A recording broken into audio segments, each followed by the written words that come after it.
कार्तिक माह में शुक्ल पक्ष की प्रतिपदा तिथि को गोवर्धन पूजन किया जाता है। खास तौर पर यह त्यौहार मनुष्यों के द्वारा प्रकृति के प्रति कृतज्ञता व्यक्त करने के लिए गोवर्धन का यह पर्व मनाया जाता है। इस दिन गिरिराज यानी गोवर्धन पर्वत और भगवान कृष्ण की पूजा की जाती है। गोवर्धन पूजा के दिन को अन्नकूट भी कहा जाता है, क्योंकि इस दिन अन्नकूट का भोग लगाने की परंपरा है। इस दिन घर के आंगन में गाय के गोबर से गोवर्धन पर्वत और पशुधन की आकृति बनाई जाती है और विधि विधान से पूजा की जाती है। कहा जाता है कि गोवर्धन पूजा की कथा द्वापर युग से जुड़ी हुई है। तो चलिए जानते हैं गोवर्धन पूजा से जुड़ी पौराणिक कथा। गोवर्धन पूजा की कथा। पौराणिक मान्यता के अनुसार एक दिन श्री कृष्ण ने देखा कि सभी ब्रजवासी तरह तरह के पकवान बना रहे हैं।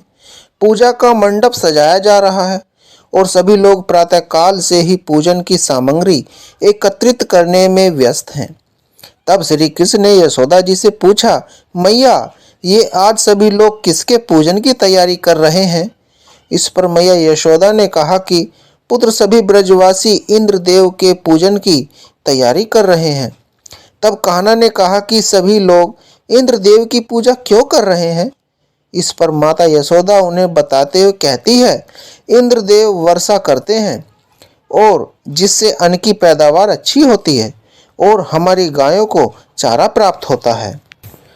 तब कान्हा ने कहा कि वर्षा करना तो इंद्रदेव का कर्तव्य है। यदि पूजा करनी है तो हमें गोवर्धन पर्वत की करनी चाहिए, क्योंकि हमारी गायें तो वहीं चरती हैं और हमें फल फूल सब्जियां आदि भी गोवर्धन पर्वत से प्राप्त होती है।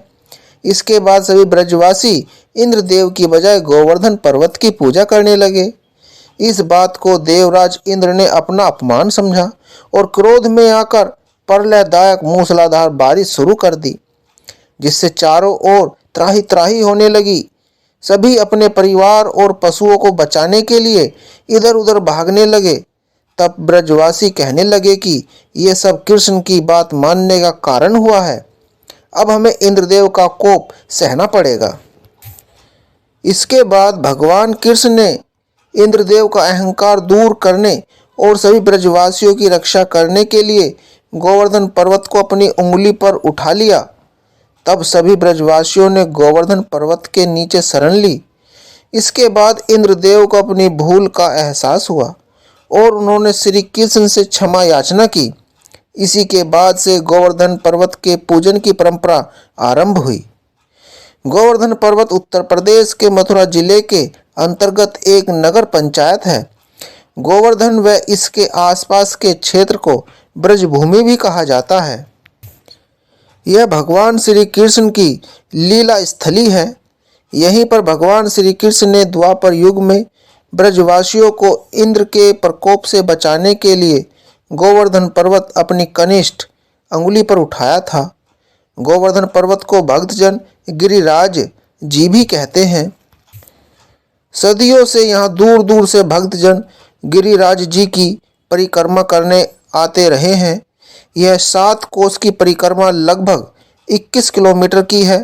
मार्ग में पड़ने वाले प्रमुख स्थल अनैयोर, गोविंद कुंड, पुंछरी का लोठा, जतीपुरा, राधा कुंड, कुसुम सरोवर, मानसी गंगा, दान घाटी आदि इत्यादि हैं। परिक्रमा जहाँ से शुरू होती है वहीं पर एक प्रसिद्ध मंदिर भी है, जिसे दान घाटी मंदिर भी कहा जाता है। दोस्तों, आशा करता हूँ कि गोवर्धन पूजा की कथा आपको यह पसंद आई होगी। ऐसी ही पौराणिक कथाओं के साथ मिलते हैं अपनी नेक्स्ट वीडियो में। तब तक आप अपना ख्याल रखिएगा। धन्यवाद।